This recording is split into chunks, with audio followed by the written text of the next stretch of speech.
కూడా మనం జరిగింది.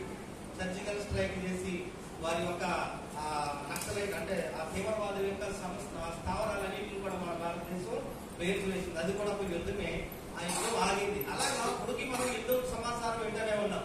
ఇప్పటికీ యెరూషలేముకి, ఇశ్రాయేలుకి, సిరియాకి యుద్ధం జరుగుతుంది. అలాగే యుక్రెయిన్ కి, రష్యాకి యుద్ధం ఆరని అగ్ని జ్వాల అలాగే కొనసాగుతా ఉంది. యుద్ధాల గురించి వింటారు, తుఫాను గురించి వింటారు, భూకంపాలు వస్తాయి, వ్యాధులు వస్తాయి, రోగాలు వస్తాయి, తెగుళ్ళు వస్తాయి, అన్ని కూడా ఆయన చెప్పాడు. ఇవన్నిటిలో ఇప్పుడు మనం ఉన్నాం. ఇవన్నీ ఇప్పుడు మనం జరుగుతున్నాయి. ఆ తదుపరి ఆయన వస్తాడన్న విషయాన్ని ఆయన తెలియజేశాడు. ఇవన్నీ అయిన ఈ వేదన కాలం అయిన తరువాత నేను ఈ లోకానికి వస్తానని తెలియజేశాడు. అంటే ఇప్పుడు ఆయన ఇవన్నీ మనం చూస్తున్నాం. ఒక వారంలోనే 1000 సార్లు భూకంపం వచ్చినటువంటి ప్రాంతం ఒకటి ఉంది. ఏది చెప్పండి? ఒక వారంలో 1000 సార్లు భూకంపం వచ్చిందండి. ఏదది? జపాన్. ఎవరు అన్నారు? ఎక్కడ? దేవునికి మహిమ కలుగునుగా. హల్లెలూయా. జపాన్ లో ఒక వారంలోనే 1000 సార్లు భూకంపం.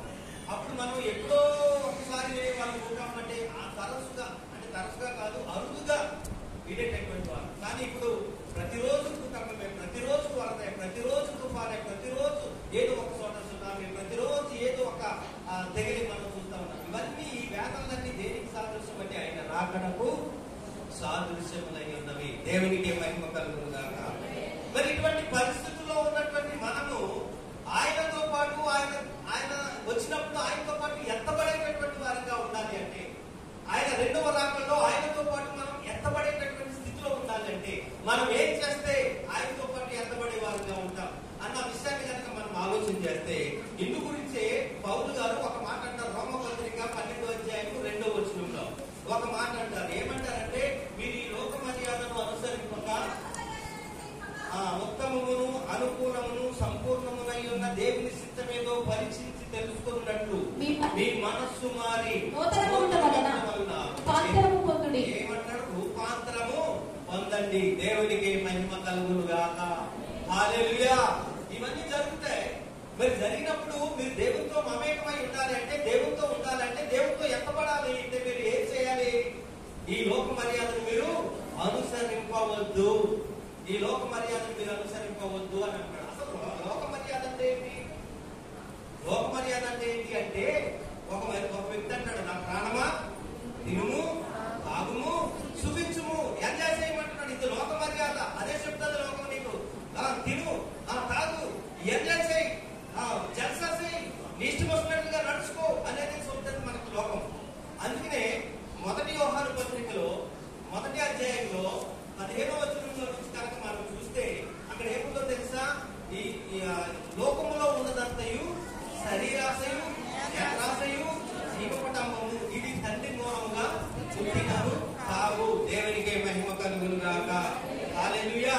శరీరాశ, నేత్రాశ, జీవపటంబం ఇవన్నీ మనకు తెలుసు. శరీరాశ అంటే ఏంటో మనకు తెలుసు. తింటము, త్రాగటము, ఎంజాయ్ చేయటం. నేత్రాశ చూసిందల్లా కావాలి.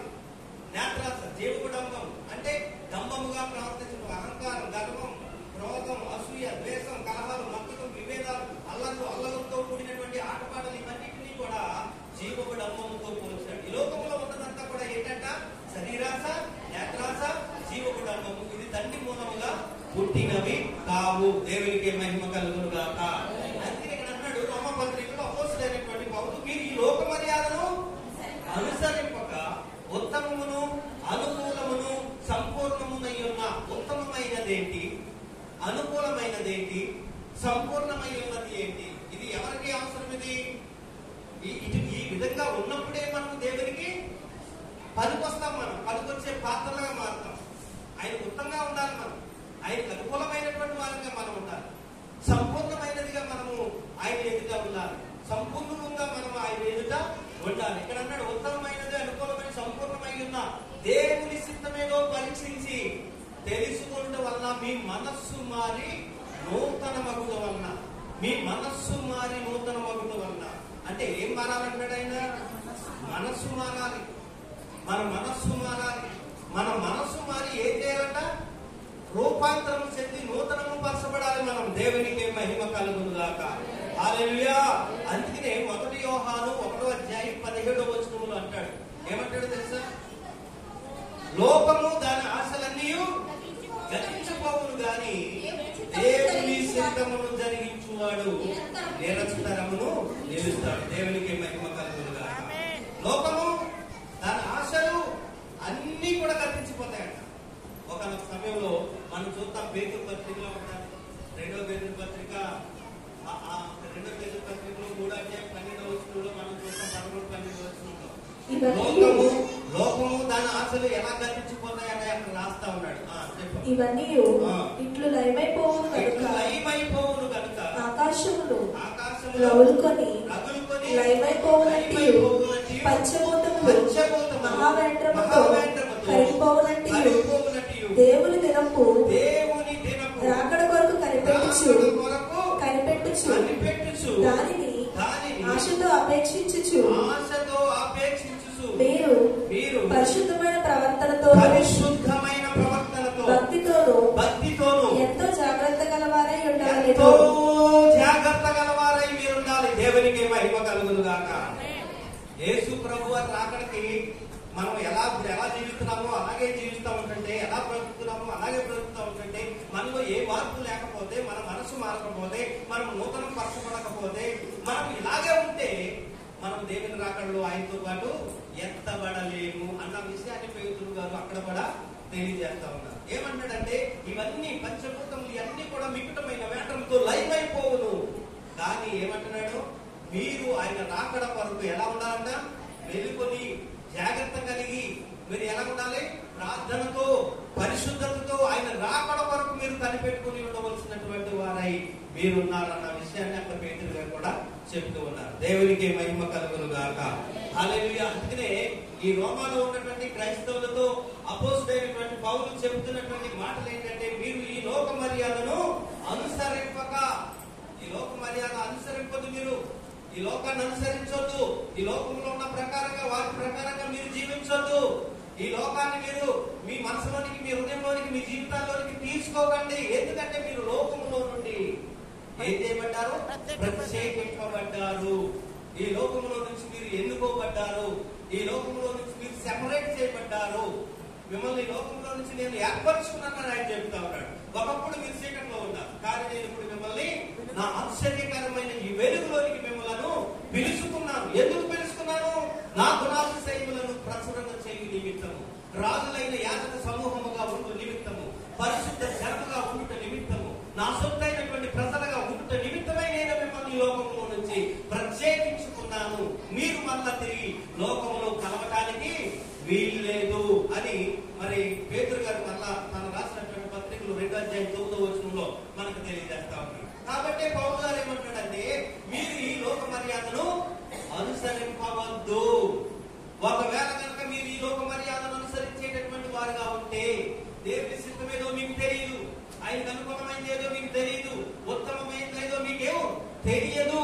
కాబట్టి అదేదో మీరు పరీక్షించి తెలుసుకొని ఆయన సిద్ధాన్ని నెరవేర్చేటటువంటి వారుగా, మారు మనసు పొంది నూతనం పొందినటువంటి వారుగా, రూపాంతరపు అనుభవంలోనికి వచ్చినటువంటి వారుగా మీరు ఉండాలన్నటువంటి విషయాన్ని అపోస్తలుడైనటువంటి పౌలు అక్కడ మనకు తెలియజేస్తా ఉన్నాడు. చూడండి ఆ మాటలు మరొకసారి. ఉత్తమమును అనుకూలమును సంపూర్ణమునై ఉన్న దేవుని సిద్ధమేదో పరీక్షించి తెలుసుకున్నట్టు, ఉత్తమమును అనుకూలమును సంపూర్ణమునై ఉన్న దేవుని సిద్ధమేదో పరీక్షించి తెలుసుకున్నట్లు మీ మనస్సు మారి, ఏం మారాలంటే మీ మనస్సు మారి నూతన మగుడు వలన, మీ మనస్సు మారి నూతన మగుడు వలన మీరు ఏం పొందుతారంట? ఏం పొందాలంట? రూపాంతరము పొందండి, రూపాంతరము పొందండి. దేవునికి మహిమ కలుగునుగాక. హల్లెలూయా. ఎప్పుడు పొందుతాం మనం రూపాంతరం? మనం రూపాంతరం చెందిన వారిగా ఉండాలంటే ఏ క్రియ జరగాలి మనలో? మన మనస్సు మారాలి, హృదయం మారాలి, ఆలోచనలు మారాలి, తలంపులు మారాలి, క్రియలు మారాలి. ఇవన్నీ మారితేనే కానీ మనం రూపాంతరము పొందలేము. అందుకనే యేసుక్రీస్తు ప్రభు వారు ఒక సమయంలో 2 పిల్లల్ని తీసుకుని రమ్మంటాడు. 2 పిల్లల్ని తీసుకుని వచ్చి నిలబెట్టమంటాడు. 18 మత్తయి సువార్త 18లో చూడండి ఒకసారి. 2 పిల్లల్ని తీసుకొచ్చి నా ఎదుట నిలబెట్టి, మీరు మార్పు నొంది బిడ్డల వంటి వారైతేనే గాని పరలోక రాజ్యంలో ప్రవేశింపరని మీతో నిశ్చయంగా చెప్పుచున్నాను. హల్లెలూయా. ఏమంటాడు? మీరు మార్పు నొంది ఎవరిలాగా అవ్వాలంటే మనము చిన్న బిడ్డల లాంటి వారు అవుతేనే గాని మనం ఎక్కడ ప్రవేశించలేమంట? పరలోక రాజ్యంలో ప్రవేశించలేరు అన్న విషయం చెప్తున్నాడు యేసుక్రీస్తు ప్రభు వారు చెప్తున్నటువంటి మాట. అసలు వాళ్ళు అడిగిన ప్రశ్న ఏంటో తెలుసా? యేసు ప్రభుని శిష్యులు అడిగినటువంటి ప్రశ్న ఏంటో తెలుసా? ఎవరు గొప్ప, మాలో ఎవరు గొప్పవాళ్ళు? నేను అనుకుంటున్నారు ఇంకా నేను గొప్పవాడిని, నేను గొప్పవాడిని, నేను గొప్పవాడిని. మాలో ఎవరు గొప్పవాళ్ళు చెప్పండి అని అడుగుతున్నారు ఆయన యేసు ప్రభు వారు. ఒరే నాయన, గొప్పవాళ్ళ సంగతి పక్కన పెట్టి మీరు ఎవరు గొప్పవాడో ఎవరు తక్కువవాడో సంగతి పక్కన పెట్టండి. ముందు మీరు ఎక్కడికి రావాలి? ఎక్కడికి వచ్చేవారుగా ఉండాలి? పరలోక రాజ్యానికి వారసులు అయ్యేటటువంటి వారుగా మీరు మారాలి మొదట. ఆ విధంగా మీరు మారలేదు. కానీ ఏమడుగుతున్నారు? మాలో ఎవరు గొప్పవాడో చెప్పండి అని మీరు అడుగుతున్నారు. అసలు గొప్ప సంగతి పక్కన పెడదాం. మీరు ఎవరు గొప్పవారు కాదు. మీలో దేవుడు ఒక్కడే గొప్పవాడు. ఆయన తప్ప ఎవరు గొప్పవాడు లేడు. అయితే మీరు అడిగే ప్రశ్న అంటే మాలో ఎవరు గొప్పవారు అని అడుగుతున్నారు. మీ గొప్పతనం పక్కన పెట్టండి. మీ గొప్పతనం సంగతి పక్కన పెట్టండి. ఎంత ఆస్తుంటే ఏంటి, ఎంత ఐశ్వర్యం ఉంటే, ఎంత డబ్బు ఉంటే ఏంటి, ఎంత తెలివితేటలు ఉంటే ఏంటి, అవన్నీ పక్కన పెట్టి నీ గొప్పతనం ఏది ఇక్కడ అక్కర రాదు. నీ గొప్పతనం ఏది దేవుని రాజ్యానికి నిన్ను యోగ్యునిగా వారసునిగా చేయదు. ఏది నిన్ను దేవుని రాజ్యానికి యోగ్యునిగా వారసునిగా చేస్తుందంటే మీరు మార్పు నొంది ఎలాగవ్వాలి? బిడ్డల వంటి వారు, చిన్న బిడ్డల వంటి వారు అవుతేనే కానీ మీరు దేవుని రాజ్యానికి వారసులు కాదు. దేవునికి మహిమ కలుగును. హల్లెలూయా. ఇప్పుడు ఆ మార్పు మనకు రావాలంటే మనం ఏం చేయాలి? ఆ దేవునికి ఉత్తమమైనది, అనుకూలమైనది, సంపూర్ణమైనదిగా ఉండాలి అంటే ఆయన ఆ విధంగా అంగీకార యోగ్యంగా ఉండాలంటే మనం ఏం చేస్తే ఆ విధంగా అవుతాం? మనం ఏ పనులు చేస్తే ఆయనకి ఉత్తమంగా మారుతాం?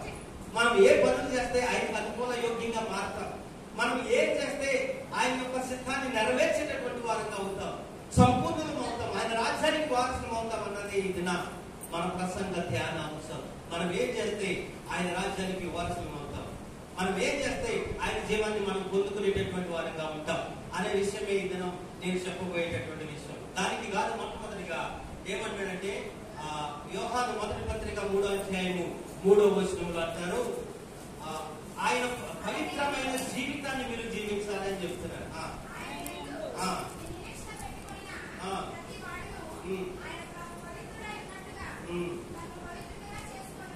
ఆయన యందు నిరీక్షణ పెట్టుకున్న మీరందరూ, మన నిరీక్షణ ఏంటి? మనకు కూడా తెలుసు, కొరింథీ పత్రికలో 13వ అధ్యాయం 13వ వచనంలో ఒక మాట ఉంటుంది.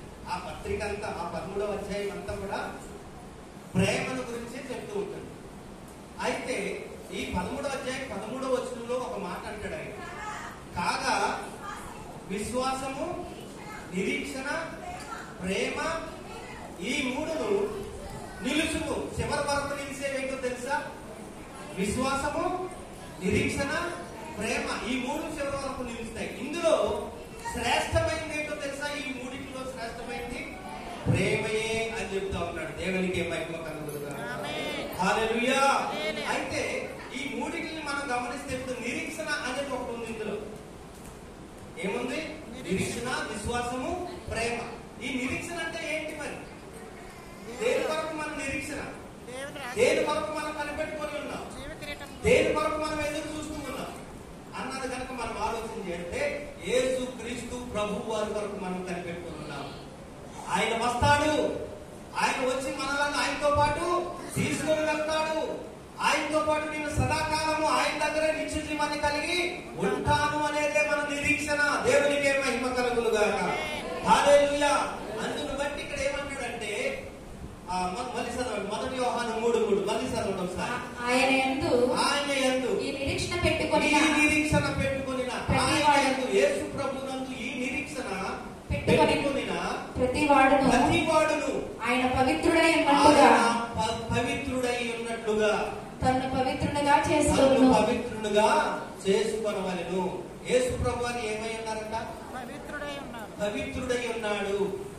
కాబట్టి ఆయన మీద నిరీక్షణ పెట్టుకున్నటువంటి మనము ఆయన దగ్గరికి చేరాలి అంటే మనం ఏం కలిగి ఉండాలంట? మనం ఏం చేసుకోవాలంట? మనలను మనము పవిత్రులుగా చేసుకోవాలంట. ఆయన ఎంత నిరీక్షణ పెట్టుకున్న మీరు ఆయన పవిత్రుడై ఉన్న ప్రకారంగా మిమ్మల్ని మీరు పవిత్రులుగా చేసుకొనవలెను. దేవునికి మహిమ కలుగునుగాక. హల్లెలూయా. మనల్ని మనము పవిత్రులుగా చేసుకోవాలంటే ఏం చేయాలి? మనల్ని మనం పవిత్రులుగా చేసుకోవాలంటే ఏం చేయాలి? మన పాపాన్ని విడిచిపెట్టుకోవాలి, మన దోషాన్ని విడిచిపెట్టుకోవాలి, మన అపరాధాన్ని విడిచిపెట్టుకోవాలి. చెడ్డ తలంపులు, చెడ్డ ఆలోచనలు, చెడ్డ క్రియలు, చెడ్డ పనులు అన్నింటినీ కూడా, ఈ లోక సంబంధమైనటువంటి క్రియలన్నింటినీ కూడా ఏం చేయాలి? మనము విడిచిపెట్టుకోవాలి. అంటే విడిచిపెట్టుకోవాలని నేను ఎందుకు చెప్తున్నానంటే, ఉంటాయి, కొన్ని ఉంటాయి. అందరిలో అన్ని లేకపోయినా ఒక్కొక్కరిలో ఒక్కొక్క రకమైనటువంటి లోపము ఉండవచ్చు. ఒకరిలో ఒకటి ఉండొచ్చు, ఒకరిలో ఒకటి ఉండొచ్చు, ఇంకొకరిలో ఇంకొకటి ఉండొచ్చు. మొత్తం మీద లోపము లేనటువంటి వారికి అయితే మనం లేదు. లోపం లేని వారు ఒకే ఒకరు ఉన్నారు ఈ లోకంలో. ఈ లోకంలో అయినా, పరలోకంలో అయినా, ఎక్కడైనా, ఎవరైనా ప్రభువు అయిన యేసుక్రీస్తు వారు తప్ప లోపము లేనటువంటి మనుషుడు గాని, లోపము లేనటువంటి ఏ జీవి గాని ఏది కూడా లేదు. ఏదో ఒక లోపం మనలో ఉంటూనే ఉంటుంది. కాబట్టి నేను పవిత్రుడై ఉన్న ప్రకారంగా మీరు కూడా ఏం చేసుకోవాలి? మిమ్మల్ని మీరు పవిత్రులుగా చేసుకోవాలి. అంటే మీ మనస్సు మార్చుకోవాలి, మీ హృదయం మార్చుకోవాలి, మీ తలంపులు మార్చుకోవాలి, మీ ఆలోచనలు మార్చుకోవాలి. పాపపు ఆలోచనలు, పాపపు తలంపులు, పాపపు కోరికలన్నిటినీ చంపేయాలి. అప్పుడు నువ్వేమవుతావో తెలుసా? పవిత్రుడు అవుతావు. ఆ పవిత్రత ఎలా వస్తుందో తెలుసా నీకు? యేసుక్రీస్తు ప్రభువు వారి యొక్క రక్తం ప్రతి పాపము నుంచి మనలను కడిగి ఏం చేస్తుందంట? పవిత్రులుగా చేస్తుంది. ఇది 1 యోహాను 1:9 మనం చూస్తాం. దేవునికి మహిమ కలుగును గాక. హల్లెలూయా. యేసుక్రీస్తు ప్రభువు వారి యొక్క రక్తం మనల్ని ఏం చేద్దంట? పవిత్రులుగా చేస్తారు. అందుకని ఏం చేయాలంటే, మనం దేవుని పిల్లలుగా మన అతిక్రమాలు దేవుని ఎదుట ఒప్పుకొని విడిచిపెట్టుకొని చేయవలసినటువంటి పని ఏంటో తెలుసా? ప్రభువా నీ రక్తంలో నన్ను కడుగు. ఆయన రక్తము నిన్న నేడు నిరంతరం సజీవంగానే ఉంది, సజీవంగానే ఉంది. కొంతమంది రక్తం ఎండిపోతుంది. ఇన్ని గంటలు అవుతే అందులో ఉన్న జీవకాలం అంతా చచ్చిపోతే, రక్తం అంతా కూడా పాయిజన్ గా మారిపోతే, ఎండిపోతే కూడా ఉండదు. కొంత ఎండలో పెట్టి కొంత ఎండగట్టిపోయి ఎండిపోతుంది. కానీ యేసుక్రీస్తు ప్రభు వారి యొక్క రక్తం ఇప్పటికీ కూడా సజీవంగానే ఉందట. దేవునికి మహిమ కలుగును గాక. హల్లెలూయా.